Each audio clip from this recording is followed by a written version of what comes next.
What's up, guys? Today I'll show you a thriller film, Marlena, the Murderer in 4 Acts. Spoiler ahead, watch out and take care. In the first act, the robbery, a man is riding a motorbike to Marlena's house, which is located in the middle of nowhere. Marlena is a beautiful widow who lives alone. Her husband died not long ago, leaving her with a large amount of debt. She later has her husband mummified and has him in the living room. Outside her house is her son's tomb. The man who is riding a motorbike is her husband's creditor Marcus. He is here to demand payment of the debt. He is going to take all of Marlena's livestock. After his arrival, Marlena opens the door for him.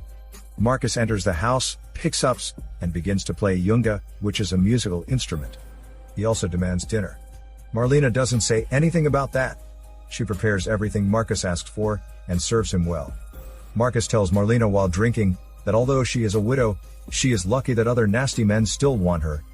He has been keeping a horny eye on her for a long time. He tells her that his friends are coming tonight to join him in humiliating her. It will be a great reward and honor for her, because tonight, she's going to be the happiest and satisfied woman in the world. There will be 7 men with good hormone builds coming for her.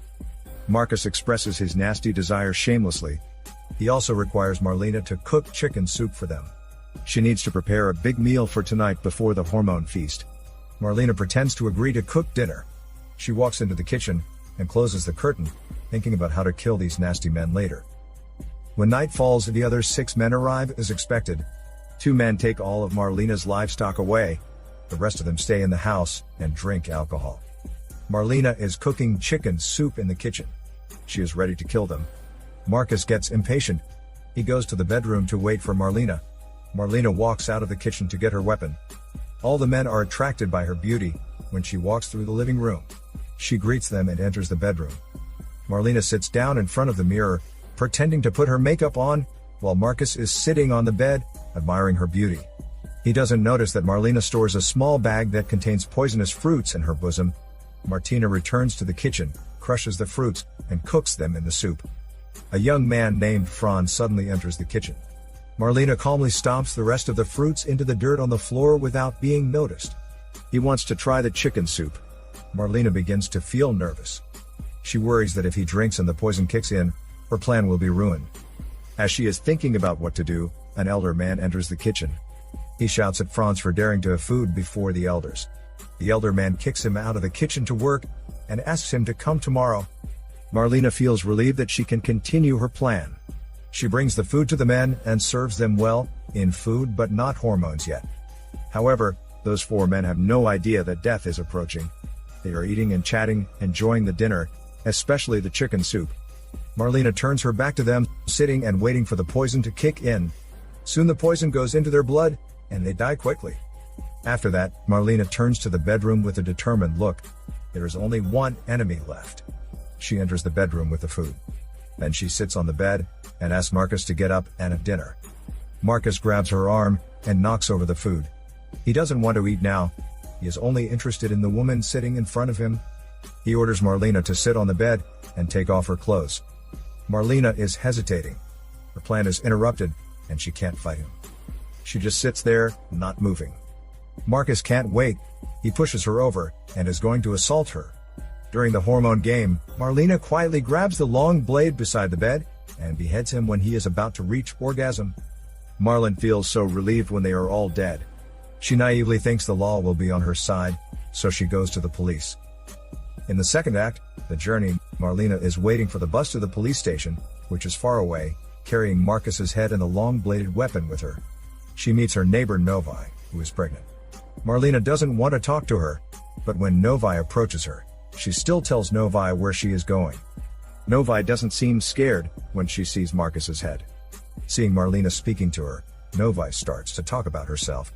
She tells Marlena that the due date has passed. She decides to look for her husband. She doesn't want her husband to miss the baby's birth. Marlena can't go anywhere, but stand there and listen to her. Novi complains to Marlena that her husband doesn't think about her, asks Marlena if she can understand how she feels. Marlena doesn't want to answer her. Marlena's husband died when she was 8 months pregnant. Novi realizes she said something that she shouldn't have, so she stops talking. They wait for the bus silently. A bus comes finally. The passengers are scared. and run out of the bus when they see the head in Marlena's hand. The driver doesn't allow her to get on the bus. Marlena puts the knife on the driver's neck without saying a word, and gets on the bus. During the journey, they are all silent. Before Novi asks Marlena what happened, an old lady stops the bus, and would like to hitch a ride.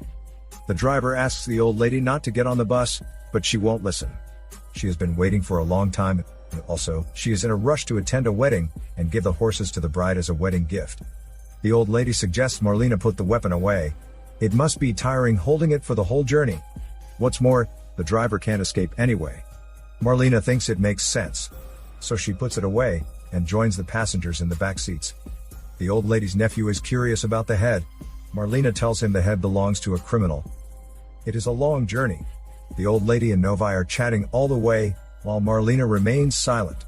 While she is on her way to the police station, the two robbers, who took her livestock away, return to her house. They find their partners are dead. Franz throws up after seeing the horrific scene inside the house. After he calms down, they leave on a motorbike. Now they are searching for Marlena and Marcus' head. On the other side, the bus stops. The passengers get off the bus to relieve themselves. Novi keeps talking about herself. Marlena just listens quietly. In a trance, she sees Marcus' headless body is playing the yunga in front of her. Marlena stares at it for a while, then leaves with the head. Novi stops her, and asks what happened. Marlena tells Novi what happened briefly. Novi suggests she confess in the church, because she doesn't believe the police will help her. The police may think she is guilty, even if she did that out of self-defense. However, Marlena doesn't think she did anything wrong. She doesn't want to confess. Novi invites Marlena to meet her husband. While they are talking, the two robbers find the bus. They hijack the old lady.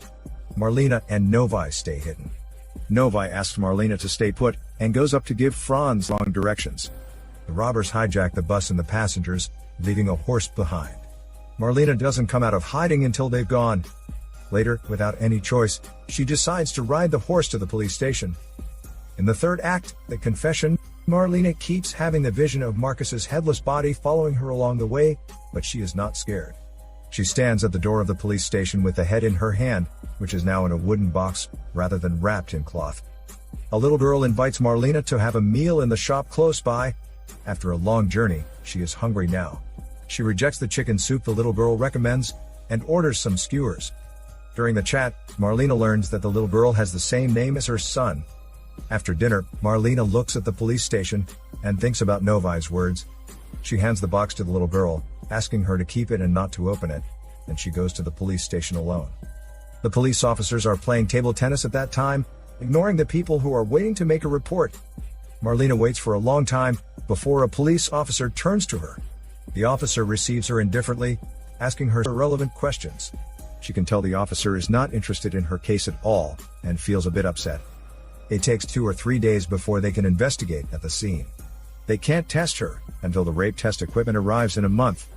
If she wants to do the test now, she has to go to the hospital by herself.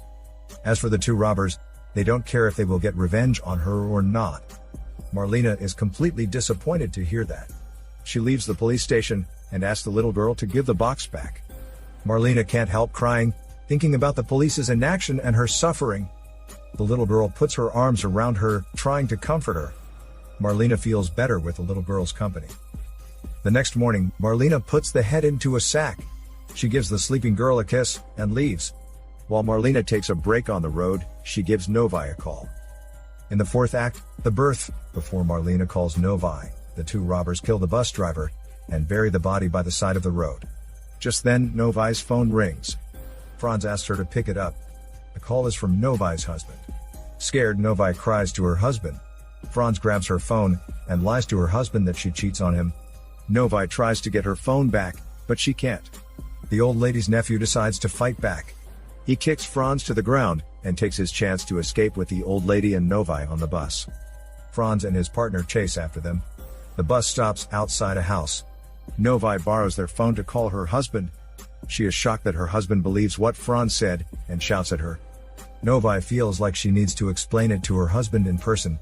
The old lady's nephew drives her there as a favor. Novi tells her husband about Marlena, but he doesn't believe her at all. Novi's husband is angry with her. He slaps her in the face and pushes her over. Novi still tries to get her husband's forgiveness. While they are arguing, Franz is watching them from higher ground, smoking. Novi's husband leaves her in anger. Franz approaches Novi after her husband left. Novi attempts to attack Franz, but she is no match to Franz. Just then, Novi's phone rings. It's from Marlena. Franz asks Novi to pick it up, and convinces Marlena to go home. Franz wants to wait for her at her house. Novi does what she is told, but she is too scared to say anything. Franz grabs her phone and asks Marlena to bring Marcus's head back. Franz hangs up the phone, and takes Novi to Marlena's house. As soon as they arrive, Novi's water breaks. But she doesn't care. She stays outside of the house and gets Marlena's laundry, until Franz asks her to come in. Novi goes to the kitchen, where she finds the poisonous fruits Marlena left on the floor. And then she takes a knife from the room, where all the dead bodies are. She wants to kill Franz. But she hesitates, when she sees Franz is crying over the dead bodies. Novi puts the knife away, and goes back to the kitchen. It's getting dark. Franz takes Marcus' body out from the bedroom. He sits beside Novi, and waits for Marlena to come home. They wait for a whole day. Finally, Marlena is back. She is wearing the same clothes as Novi. Marlena watches Franz putting Marcus' head on the body. She wants to leave with Novi, but Franz won't allow them. He asks Novi to cook chicken soup, while Marlena has to stay by side. While Novi is in the kitchen, Franz humiliates Marlena with hormones. Novi can't bear hearing Marlena's cry, so she takes the knife, bursts the door open, and hacks at his head until he is dead. Novi saves Marlena, and falls to the ground. She is going into labor. Marlena helps her to sit up, and deliver the baby. These two poor women hug each other in tears, cheering for the new life in a room where a murder took place. As the sun is rising, a new day is dawning. Marlena and Novi pack their belongings, and leave together on a motorbike for a new future. This movie tells the story of how a woman seeking vengeance gets her revenge, but in a calm, calculated way. Through the 4 acts, we can see the process of women awakening from oppression to forming a resistance against it, and the theme of female liberation. The opening scene shows a male antagonist riding a motorbike, while the end scene is replaced by 2 female protagonists. The opening and closing scenes echo one another. It is a transformation from desperation to hope. All of the women in the film show great perseverance. The old lady, the pregnant Novi, and suffering but calm Marlena, all of them are strong female characters. It indicates that women are awakening, and they no longer require patriarchy in that specific